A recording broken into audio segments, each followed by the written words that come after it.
first thing I noted about the date of the conclave was it was the day right after Children's Day, and I thought that was quite poetic, and that's the thing which struck to my mind. I think Children's Day is a day, of course, which we need to ask ourselves some difficult questions. So, how are we treating our children? How are we helping them learn and grow meaningfully in this world of ours? And I think to kind of grapple with questions of those sort requires for some kind of a safe space where we can have honest and probing dialogue. And I'm so happy that Alam has put together this space, this conclave for just that. Um, and while we talk about children, I think it's also important that we talk about ourselves as teachers and educators. In fact, Krishnamurti famously said, forget the child, right? Take care of the teacher. And I think he's very right because it's only when we take care of ourselves as teachers and when we nourish ourselves, nourish our spirit to share and to learn from the child, that we can quite honestly take care of the children in our care, right? So I think a day like today, one, it comes right on the heels of Children's Day, which is nice, but it's also a very special day for all of us who are very deeply invested and interested in education. So I'm so glad that all of us could get the time here together, and I'm hoping that over the next hour or so, we'll have some rich conversations on this topic: nurturing intellectually safe and emotionally supportive school culture. That's quite a mouthful, and um, Bhupati from Alam came up with it, but we said we'll also kind of deconstruct it and see how we can kind of simplify it. Um, so I really want to start by saying that I'm a strong believer in the fact that schools and society inform each other in equal measure. So, by asking the question, what kind of schools do we want for our children today? I think we're going to be able to answer the question, what kind of society will we be tomorrow? Right? And I think there is this inextricable kind of link between the two. And it's not very clear which influences the other, but the fact is they're kind of conjoined. So, by building intellectually safe and emotionally supportive learning environments today, I think we're more likely to have an intellectually safe and emotionally supportive society tomorrow. And I think that's important to kind of keep in mind. So, I'm going to approach this topic in a somewhat, what shall I say, tangential manner, right? Rather than looking at the how of the question, right? So how do we build these spaces which allow for intellectual safety and emotional security in children? I'm going to try and explore the what of it. What does such an environment look like? What could it possibly look like, right? And how do children respond to this kind of an environment, right? So I'm not going to be talking about the how, the nuts and bolts of the how. Uh, but today is not about classroom strategies. Today is not about techniques and tools and tricks of the trade. It's really about observing very carefully how a child functions in a learning environment. So I said I'm going to do this in a slightly tangential manner. And what I meant by that is I'm not going to speak so much in my own voice as much as in the voice of children I've encountered in my years of teaching. So I'm going to share four snapshots or four vignettes with you all from my time in school. Um, Not just the school I taught in, but also other schools in the Krishnamurti Foundation. And what you will hear in these vignettes are the voices of children themselves. And perhaps there can be no voice which is more educative than that for us as teachers to truly try and figure out what is going on in the mind of a child and how a child's mind learns. And perhaps there lie the keys to how do we build more robust environments for them. Uh, to do this, I'm going to draw from this book which I wrote immediately after my time in school. It's called Classroom with a View, Notes from the Krishnamurti Schools. I wrote this in the throes of COVID, right? And perhaps the worst of times to write a book on education, right? When it seemed like the whole world had been turned upside down. And particularly education, I think, was quite affected. Lots of new words entered our vocabulary, right? I mean, talking about Teams and Zoom and learning loss. And these are not words which we were typically familiar with, right? Pandemic batch, that's another word which I think a new phrase which was coined. And people were quite honestly asking the question, would schools ever be the same again? Will they ever go back to being what they were before the pandemic? So to write a book like this in that kind of turmoil seemed at one level madness, but at another level it also allowed me to kind of be deeply anchored in a very reflective kind of process, trying to make sense of why we do what we do. And that's perhaps a question which we don't ask ourselves enough. We do a lot of things, but very rarely do we make time for asking ourselves why do we do what we do. And I think clarity in that can be a guiding light in itself. So that's roughly the effort in this book, right? Which is to ask, what is school a place for? So the same question on intellectual safety and emotional security, I'm asking it in a slightly different way. I'm asking the question, what is school a place for? Right? And looking carefully at that question, perhaps there are a few insights to be had. I also thought this was a rather appropriate visual for Anam, given what a beautiful banyan tree that little child is playing on, right? Um, so what is school a place for is something which I think it's a question which has been answered in a certain manner for generations to come, right? Schools are bastions of knowledge acquisition, right? It's a place where skills and personalities can be developed, right? It's a training ground for entrance exams. Schools can be gateways to higher education, and from there on, a ticket to a livelihood. So these are all ways in which this question has been answered. But above all, what is unsaid really, right? And what is perhaps the most impactful way in which schools affect children is the fact that schools are places where children will receive a standard set of ideas, a standard set of ideas on aspects like identity, on aspects like success, right? And on aspects like purpose. So there's a set of received ideas which every child walks away with from school. So school is very much seen as a place for the evangelization of these kinds of ideas. But I'm sure all of us as adults, um, not sure if we can call all of ourselves fully functioning adults, but as functioning adults, I'm sure there have been moments in our lives when it has been quite clear to us that knowledge alone is not enough to meet life, right? Life seems to call for something more than just knowledge, and skills can see me through situations, but skills don't necessarily come in handy in situations which involve people and relationships, right? So it calls for something more than just skills. So kind of reducing schools to only places for acquiring knowledge or for picking up skills seems very reductive. So I'm hoping that we can come up with a more lofty purpose, right? So, what are schools a place for? Hopefully, something which is more higher order rather than just kind of reducing it to a set of technical skills, perhaps. So, in that spirit, I'm going to share, like I said, what I had originally planned as four vignettes, but I don't know if we are going to have time for four vignettes. We started at 2:25 maybe. So yeah, we'll see how long we can go on. I may have to cut short one minute, but we'll see how it goes. So let's talk about apples or oranges. Okay. Like I said, each of this is one specific little incident which happened in a child's life, and the child has shared that with the teacher in his or her presence, and that's how we have come to know what goes on in the mind of a child. Um, and then we'll see what we can take away from each of these snapshots. Okay, so that's the broad plan.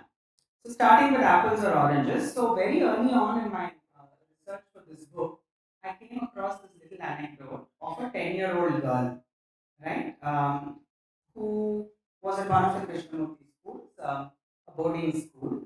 And so as is the practice in some of these schools, classes are routinely taken on hikes, right, or treks, and they're all in beautiful places. And being outdoors is very much part of the learning learning which happens in these schools. So this class in which this girl was going out on a trek, and they had the option of either picking an apple or picking an orange to carry along for the trek. It was maybe roughly a couple of hours. So the idea was that they would stop somewhere midway, have fruit, and then they would walk back to school. Um, so almost every single child in the class ignored the oranges and gravitated towards the apples. And both the boys and the girls happily picked up an apple and they were getting ready for the trek. So this girl whom we are going to be talking about didn't particularly like apples, right? She wanted an orange. So as she went to where the fruits were stacked up, her hand went towards the oranges, right?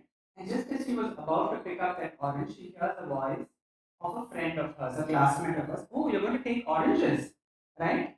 And immediately, silently, wordlessly, she just moves her hand to the apple. Says, no, actually, I don't like oranges. I'm going to take an apple. And she takes the apple, right? And of course, there's this voice going on in her head asking her, what are you doing, right? You wanted to take an orange, but you're choosing an apple. But nevertheless, she picked the apple.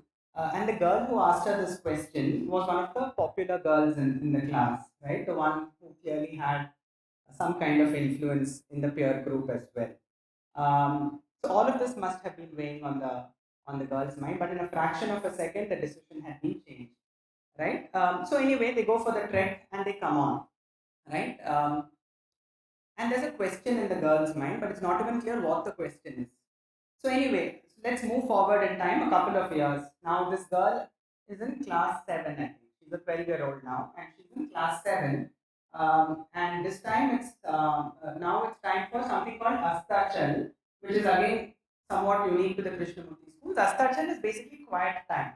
At the end of the day, when the sun sets, you sit in a place, and if it is available, you sit in a place of nature, of quiet, and you just watch the sunset. There are no conversations, no agenda, just kind of winding down, right? Allowing you to kind of process all the experiences you've been through the day.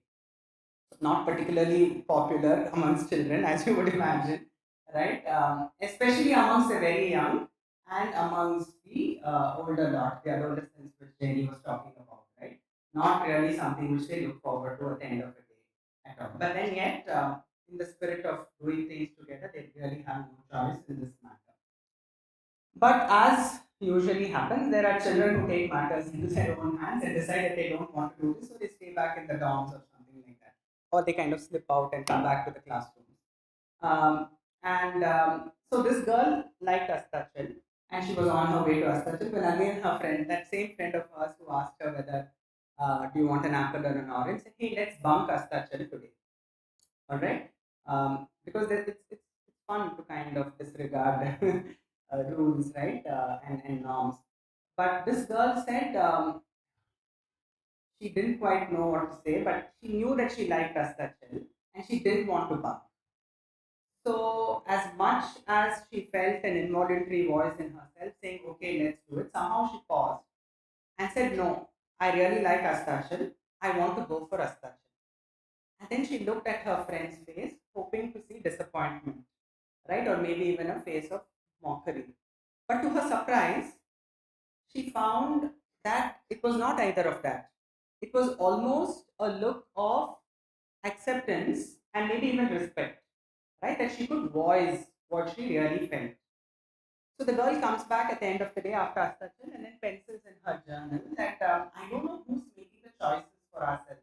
Who makes the choices for us in our lives, right? Because many times I feel I'm not making my own choices. Somebody else is making the choices for me. But she said today I had an opportunity to taste what it feels like when I make a choice for myself.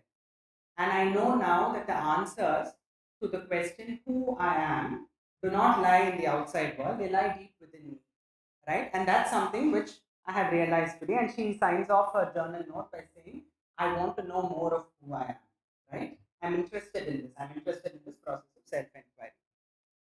Now, why am I talking about this, right? And what do apples and oranges have to do with emotional safety, with intellectual safety and emotional support, right? See, what the girl felt was this very delicate tug of war, right? Between reason and feeling, right? Reason that if I take an orange, I'm going to be kind of ostracized in class, but feeling saying I like oranges, right? It's also this tug of war between being an individual but also wanting to belong, to be part of a group.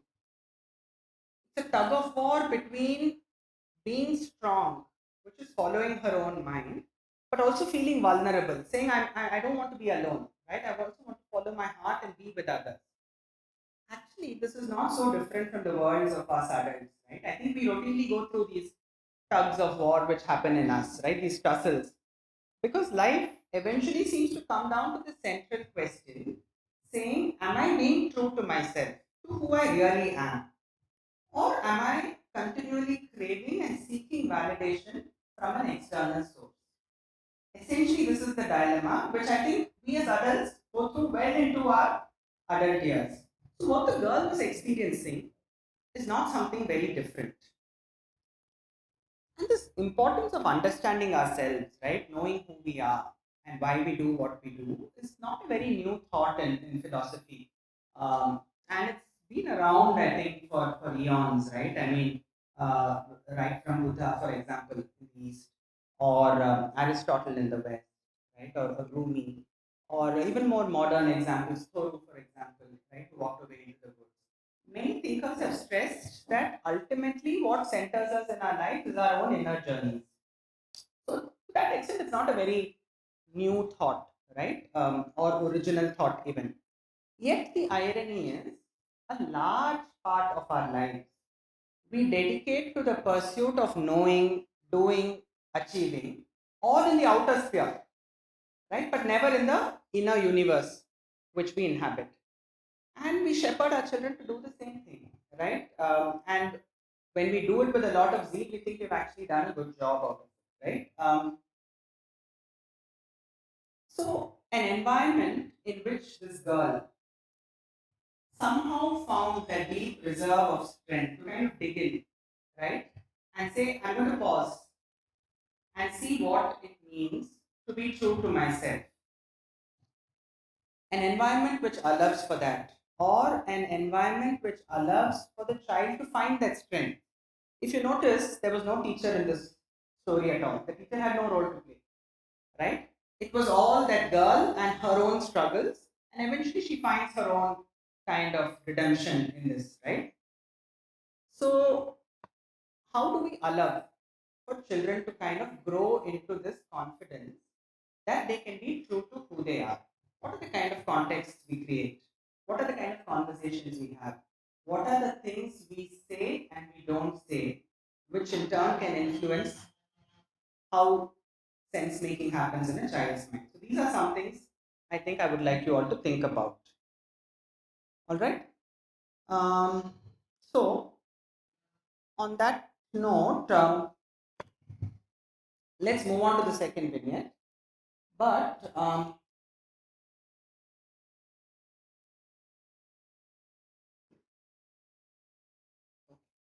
so this was the second vignette, lights, sound, action. But I'm going to just keep this in awareness for a second and move on to 3 and 4. And then depending on how we are doing on time, we'll come back to this. All right. So instead, we move on to vignette 3, which is schools, school, play, and writing. Okay. Um, so this one happened to a much older boy. All right. And this boy was in class 11, again in boarding school, one of the boarding schools. And now this boy had picked the sciences in class 11, but he had also picked art as one of his subjects. Somewhat uncommon kind of combination. Um, so what this boy would do in his art classes every week, he would do only one thing. He would take a nice large ball of clay and he would continuously knead it, okay, and he would work with it. So that's all he would do. He would not do, let's say, watercolors. He would not do whittling with wood or sculpture, or he would not do any other form of art. He would not do portraits, right? He would not do any of that, oil colors. He would only do clay in his art class. all through 11 and 12. Now, the thing was, the teacher noticed that he wasn't particularly talented necessarily in clay. It was not like he was one of those children who have this natural flair for working with their hands, right? And it was not even as if he had expressed any interest, intellectual interest in clay. At no point in time, and he said, "I'm very interested in working with clay. I want to become better at working with clay." He did not said any of that. Um, and the teacher, the art teacher who was working with him, was a little puzzled, right? And as far as the teacher knew, it was not as if his parents had forced him to choose art as a subject as well. Also, even more puzzlingly, and sometimes children make decisions on these parameters as well. It was not even as if all his friends were in art class. So it was not like some elaborate ruse to kind of spend more time with his friends every week. It wasn't even like that. His boy would sit solitarily working with his ball of clay, and he would be quite happy. He would not ask for any help, and he would walk away at the end of class. Uh, so try as he could, this art teacher just couldn't make sense of what was possibly going on in that child's mind, the boy's mind. Anyway, so class 11 came and went, class 12 came and went, this boy passed out of school. Um, as things happened, this boy went on to study law after class 12. He did a bachelor's in law, and then he went abroad and did a master's in law as well. Okay. Um, he came back then to India, and he worked in Delhi as a reporter with a mainstream newspaper. He did that for a year or so. Then he went abroad again, this time for a PhD in political science. Okay, so he finishes his PhD, he comes back as an academic, and in fact, he works today as a professor in a liberal arts university in the capital. And he goes on to write a fairly critically acclaimed biography of one of the prime ministers of India. Right. So this is his trajectory of work, just to kind of give you a sense of the trajectory of his work. So he's a published writer of a biography of one of the prime ministers of India. He's a full-time academic in a liberal arts university. He's a qualified lawyer. So all of this, right? So several years later, he comes back to his school for some kind of an alumni reunion, perhaps, and he's walking around campus and he sees his art teacher. So he walks up to the art teacher and says, "Hello, sir, how are you?" And then the teacher asks him how he is. And after all the pleasantries are done, he looks at the teacher and he says, "Thank you so much, sir, for helping me become a writer." And the art teacher, as much as he's blushing and is quite pleased with what the boy has to say, he also has to be honest to himself. He says, "What are you talking about? I never helped you write. I was your art teacher, right? And I don't remember talking to you about your writing at all. And I'm not quite sure what you mean. So please tell me, what do you mean when you say I helped you become a writer?" So then the boy goes on to explain, "Sir, all those art classes where I spent just kind of tinkering with this clay, to me, the process of gathering the clay, preparing it, shaping it into something which I would want it to see, and then stepping back and looking at my own creation. And when I felt it wasn't good enough, breaking it down and then rebuilding it again, is essentially the same craft I use with words today. So what I do as a writer is not very different from what I did with clay as an art student." And the art teacher is like completely, what shall I say, bamboozled, right? Because he never saw it that way. He would never have known that the learning mind worked that way.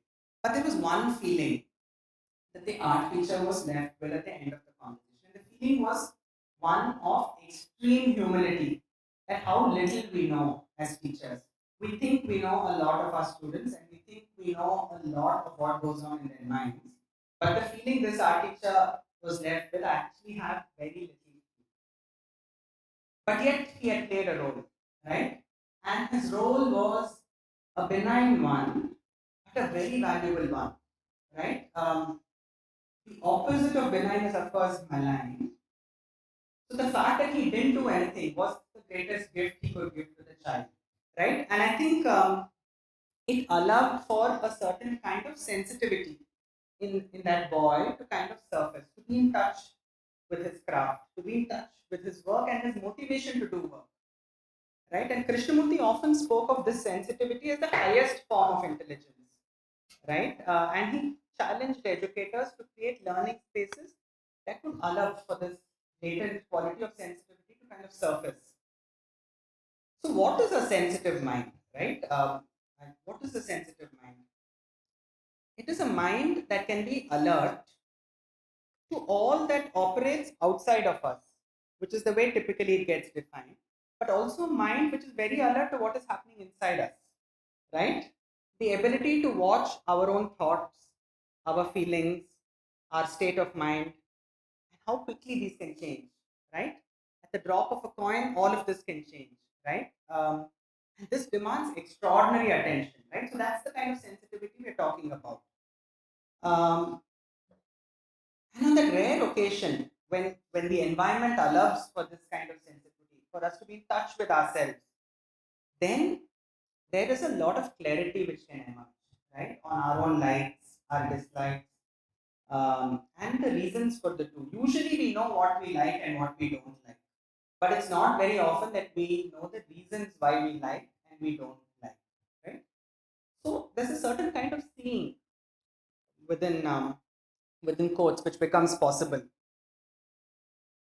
So a learning environment which can allow for this feeling of being at complete ease with oneself, right? A general sense of quietude, right? Of being quiet and also fully invested in one's own work.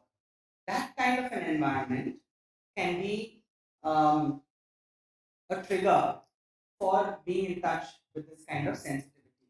So, like we saw in this example, the art teacher, while he couldn't quite understand what was happening with the boy, not once did he doubt the boy's intentions or question the boy's ability or lack of ability, right? Not once did he was. Maybe there were silent thoughts swirling around in his head, but there was something in him which stopped him, right, from pursuing those thoughts and kind of following it down to conversations. In short, what the teacher had done is he had allowed for a certain kind of space for the boy to make his own meaning of his individual learning. And really, that's what the boy was being grateful for after all these years, right? We are talking, of course, about emotional security and intellectual safety, right? So, how does this sensitivity really help, right? Why do we need sensitivity to be nurtured in schools? So, here again is the question, what are schools a place for, right? Schools have always been seen as training grounds for building cognitive ability, right? And cognitive, which means mental action, is essentially the process of acquiring knowledge, understanding it, and this process happens solely through instruction and thought, correct? And this schools do very well. There's no doubt about it, right? Building out cognitive abilities of children. But we should also recognize, like in the case of this boy perhaps, that cognitive abilities can grow not just through instruction and thought, but also through direct experience and feeling. This schools don't quite value, right? This entire emotion feeling business is seen as wishy-washy, is seen as kind of tricky territory to go into, right? In fact, both emotion and feeling are looked at quite suspiciously, right? Because what place does emotion and feeling in this modern technological world we live in, right? In fact, emotion and feeling are seen at odds with reason and thought. Some people pride themselves on the fact that they function solely on reason and thought and not on emotion and feeling. But the fact is, and I think here we only need to look into ourselves, the fact is that all of us, both children and adults, are essentially emotional beings, right? As much as we pride ourselves on the fact that we are rational creatures, we are essentially emotional beings, right? And to reject that entire quality in schools can be very detrimental to the growth of a child. Um, and as adults, we know how important both emotion and feeling are to be able to navigate our ways through life, right? perhaps much more than reason and logic as well, right?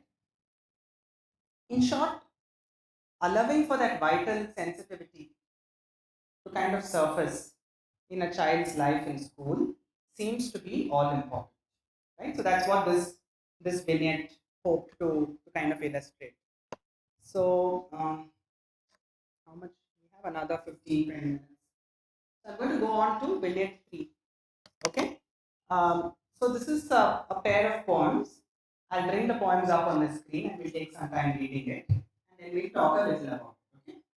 So here's the first one. In many ways, in the adult-child relationship, more often than not, the child seems to exist only for the gratification of the adult, right? And to give full credit to children, right? So they are awesome, right? So they valiantly soldier on, right? And they play this role to the best of their abilities, right? But sooner or later, these never-ending expectations of them are going to weigh them down, right? Um, as a fear of disappointing a loved one, right? Despite their best efforts, sooner or later they're going to realize that it's just not humanly possible for them to meet every single one of an adult's expectations from them. But to be fair to adults, it's not just the adults who have expectations of children, right? Jenny spoke about adolescence. At least in adolescence, I think the peer group is quite guilty as well, right? Of having expectations of each other, and how, and we saw that in the apples or oranges example, right? So there's not just meeting the expectations of the adult, but at a certain critical stage in their growing up years, there's also the fear of matching up to the peer group, right?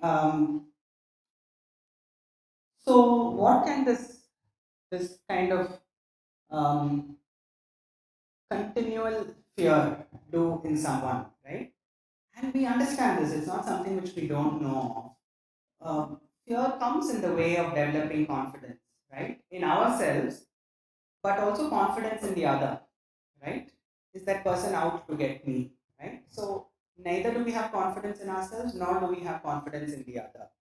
Um, Fear causes a lack of trust in our own abilities, in our own convictions, right?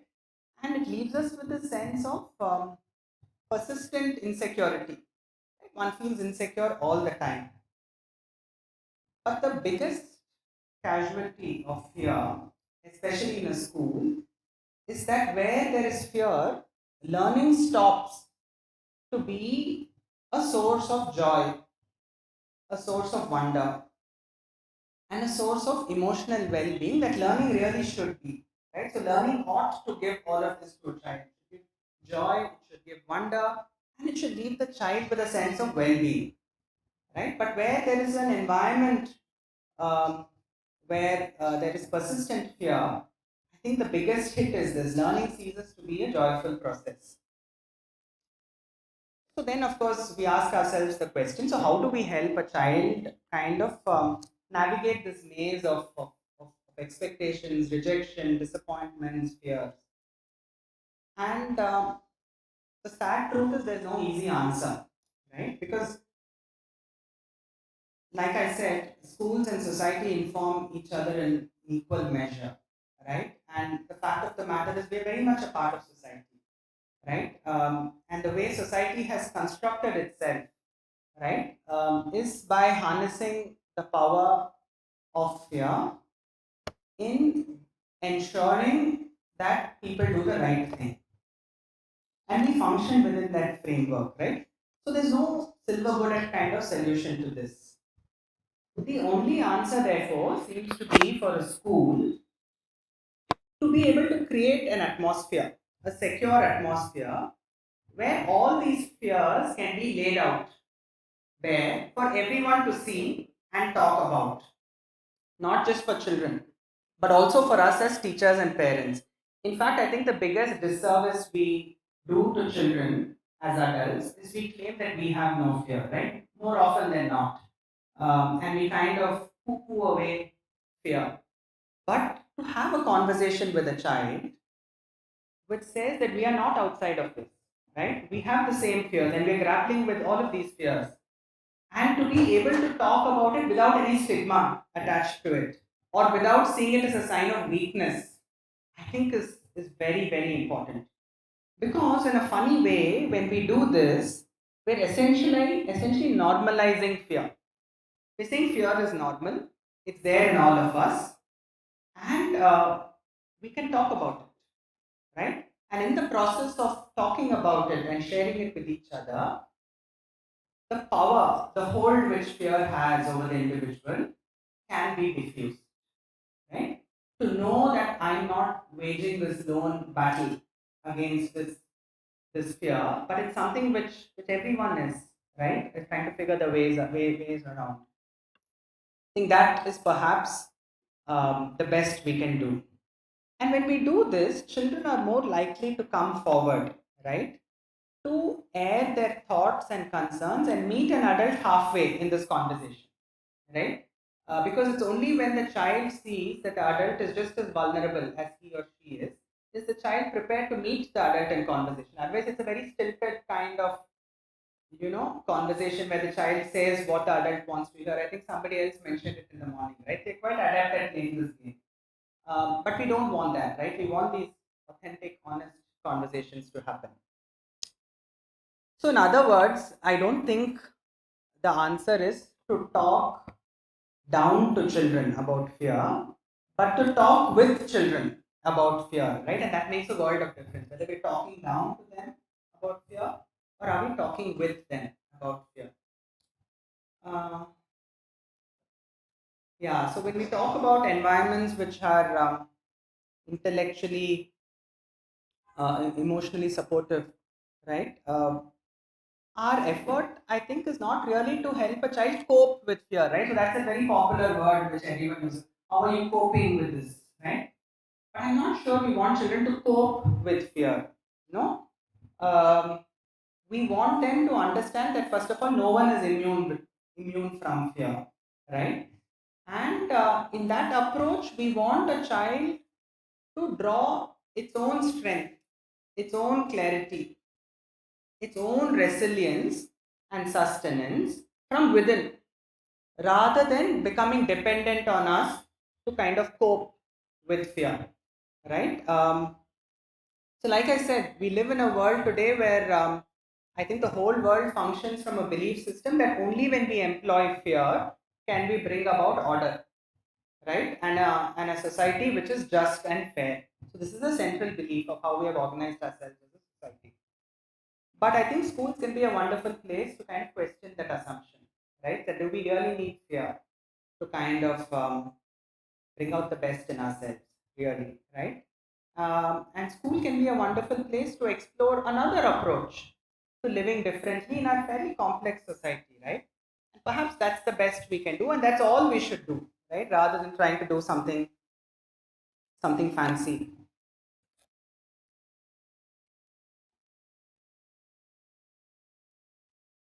Which brings me back to where we started.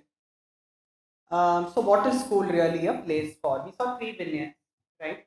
These were quite different situations, but they kind of touched on things um, which I hope are very important for us as educators and things which we continue to think about. So I think to conclude, school is definitely a place for acquiring knowledge, right? And learning some skills. I don't think there's any problem with that at all, right? Acquiring knowledge and learning skills. But we should not satisfy ourselves with just that. We really, really need to set higher order goals for ourselves, right? We need to expand this vision of education that we have and make it a vision which goes beyond just things like foundational literacy and numeracy. Right? FLN, for example, is essential, is absolutely essential to a society like ours, right? To a country like ours, in the stage of economic development that we are in. But should we stop with that, right? We really need to have these loftier goals for ourselves. And we need to see schools as our only opportunity to be able to create the kind of society that we would all like to kind of live in, but more importantly, we would like for our children to live in. Right? So I would argue that school has to be a place for that, right? Rather than just stop by acquiring knowledge and a few skills. And I'm going to end with this slide. Um, so we asked, what is school a place for? But I think primarily in the audience, there are a lot of educators. So I want to leave you all with this question before I go as well. So what does it mean to be a teacher, right? Um, Let me try and see if I can offer you an analogy from nature, right? What I think is a very graceful analogy from nature. So let's look at a tree as a metaphor for living and growing in this world, right? So what does a tree do? A tree cannot pre-decide that it will only grow straight up, right? Shooting vertically into the sky. It cannot predetermine that, right? It cannot pre-decide a certain way in which it will grow. What it does, the tree, is that it responds to its immediate physical environment, right? Availability of sunlight, the direction of the winds, the breeze, the quality of the soil in which it is planted, seasonal patterns of rain, for example, the presence and proximity of neighbor trees, depending on how many other trees are there in the vicinity. So it's constantly responding to this environment in which it has been planted in, right? And in the process of responding to this environment, right, to this immediate environment in which it finds itself, every tree charts its own growth, right, in its own unique manner. But one thing is quite certain, that there is an overall upward trajectory, because the goal is to grow upwards, right? The goal is to grow taller in that sense. But it does it in a manner which is unique and responsive to its environment, not in a templatized kind of manner. Uh, so, in all of this, there is this persistent larger vision. So, the tree knows that it needs to go up, right? So, in all these vagaries of its life, that vision is persistent, right? That vision, that larger vision of saying, I want to grow and I need to keep growing. So, I'm hoping that as teachers, we can see our work in this light too, right? As loving and caring gardeners, right, who work to kind of create this environment for children to grow in, an environment which is nourishing, which is caring. Um, so as gardeners, as stewards of children, as plants and trees, and I hope we don't see ourselves as carpenters, right, where we can very deftly, very skillfully, very sharply sculpt and chisel our children in the way we would like to see them, right? And I think when we see our own work through this lens, um, we won't fall into the trap of saying we have understood or we know, right? Or our work is done. And that's perhaps, I think, the greatest gift we can give our children. Right, so I'll stop on that note. I think we have a few minutes for questions. Then, thank you.